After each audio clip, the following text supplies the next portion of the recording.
Siria está aquí, a 8 horas de avión de España. Es la mitad de grande y su población se concentra aquí.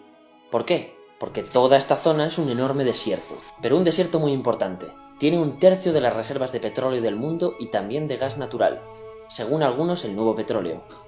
Para sacarlo de aquí y llevarlo a Europa, hay que rodear toda esta península y salir por el canal de Suez. Como te puedes imaginar, aquí te cobran. Pero hay otra manera más fácil, la línea recta. El que controle estas tuberías las puede abrir y cerrar, como un grifo. Si no pagas, no hay petróleo, ni gas. Esta región es la polla. La civilización en el planeta empieza en 3 sitios y este es uno de ellos. Mesopotamia, aquí. Sumer, que te sonará menos, pero es el puto inicio de todo. Aquí también.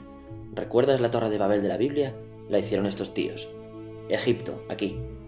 Siempre ha sido un punto de contacto entre Oriente y Occidente, dando a Asia salida al Mediterráneo. Quizá por eso aquí nacen las principales religiones monoteístas, el judaísmo, el cristianismo y el islam. El islam es el último que llega y de hecho acoge a las 2 anteriores. Adán, Noé, Moisés, Jesucristo son considerados profetas islámicos. Bueno, al grano. Como la zona es la hostia, todos han querido controlarla y siempre ha estado dentro de algún imperio. Persas, griegos, los romanos. El imperio romano termina partiéndose en 2, y finalmente solo sobrevive esto. Ahora es cuando la última religión monoteísta, el Islam, construye su propio imperio. ¿Te acuerdas de las cruzadas? Bueno, pues son los europeos cristianos intentando recuperar esta zona de la que estamos hablando. Los últimos en llegar son los turcos, que ojo, no vienen de Turquía, sino de a tomar por culo en Asia, junto con Gengis Khan. Lo conquistan todo y fundan el Imperio Otomano. El Imperio Otomano se queda ahí hasta la Primera Guerra Mundial, 600 años. Cuando acaba la Primera Guerra Mundial, aparecen pequeños países donde antes estaba el Imperio Otomano, y por primera vez vemos a Siria en un mapa. Hasta ahora la habíamos dibujado para no perdernos. ¿Y quién se inventa esos países? Lo que te voy a contar es alto secreto. Bueno, lo era en 1916.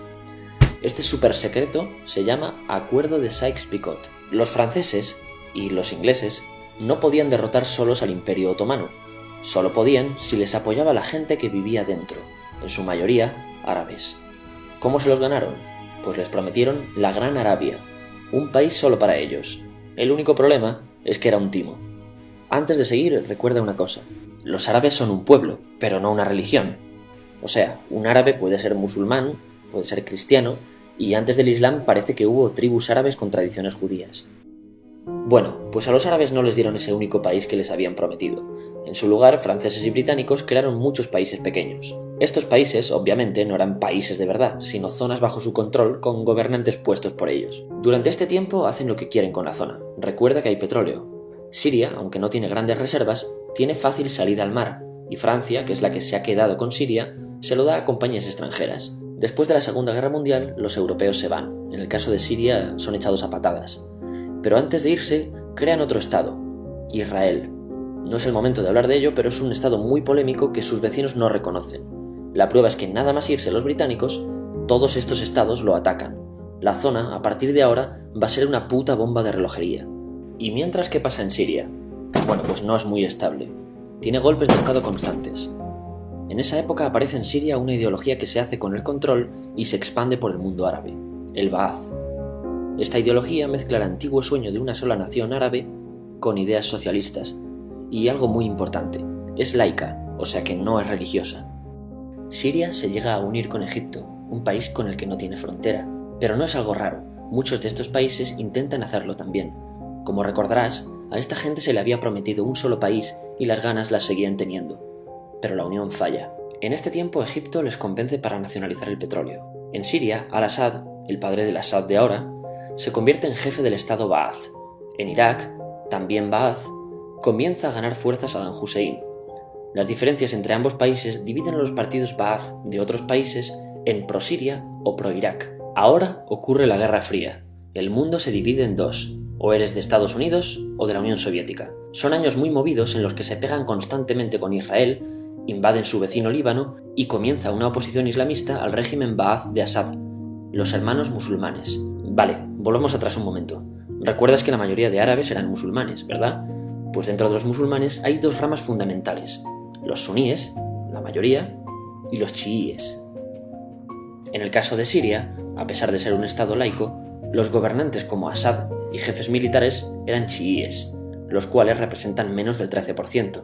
En cambio, casi el 70% de la población es suní. Un dato curioso es que los cristianos son casi el 10%. Que los chiíes controlen el gobierno y el ejército mosquea a la población suní, y este sentimiento es aprovechado por los hermanos musulmanes, islamistas radicales suníes. Estos toman las armas en la ciudad de Hama en contra del gobierno, y Assad acaba con la revuelta a costa de matar miles de civiles y encarcelar a mucha gente. En el año 2000, Assad padre muere y le sucede Assad hijo. Ante las presiones libera a muchos presos, trae internet y esperanzas de cambio. Hay un periodo de gran debate político y aparece la oposición. También vuelven los hermanos musulmanes. Los siguientes años son difíciles, arrestan a la oposición, y Bush incluye Siria en el eje del mal, y esto la aísla. Está mal visto negociar con Siria. Los kurdos, un pueblo que vive distribuido por varios países de la zona, empiezan a protestar también. Hay represión y muertos. En 2011, te sonará esto, ocurre la Primavera Árabe. ¿Qué es esto? Bueno, es una protesta que se va propagando por todos los países árabes pidiendo más democracia. Como ves, el mundo árabe, a pesar de estar dividido en países, tiene tendencias generales. Cuando llega a Siria, Assad hijo termina usando el ejército y en los enfrentamientos mueren unas 1000 personas. Los enfrentamientos irán escalando hasta que se conviertan en guerra civil. No hay un momento exacto de inicio. Lo importante es que hoy en día hay numerosas facciones en juego. Vamos a verlas. Pero primero piensa en que todo está dividido entre chiíes, la minoría, y suníes, la mayoría. Chiíes y además laicos, o sea, no religiosos, son el gobierno de Al-Assad. Controla todo esto, que si recuerdas son básicamente las zonas chiíes del país. El gobierno de Assad está enfrentado al resto. También mayoritariamente laico, pero suní, es el Ejército Libre de Siria o FSA en inglés. Junto con el Frente Islámico, que es religioso, y otros 70 y pico grupos más, forman una coalición que la prensa llama simplemente la oposición. También suníes e islamistas, pero radicales, son Al-Nusra, llamados Al-Qaeda en Siria, porque son básicamente eso, Al-Qaeda en Siria. Otros islamistas radicales son el ISIS o Estado Islámico. Salen de Al-Qaeda en Irak, controlan la mayor parte de Siria e Irak y se han hecho famosos por sus atrocidades. Su objetivo teórico impacta a muchos. Es un Estado Islámico a lo largo de Asia, África y Levante, aunque a ti ya te suena, ¿verdad?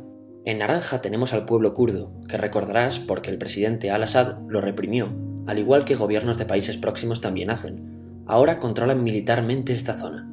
Antes de terminar, repasemos los apoyos internacionales a fecha de octubre de 2015. Las fuerzas de Al-Assad son apoyadas por Rusia, que ya tenía base militar en el país antes del conflicto, por Irán y por China. Todos son países de lo que Europa llama Oriente.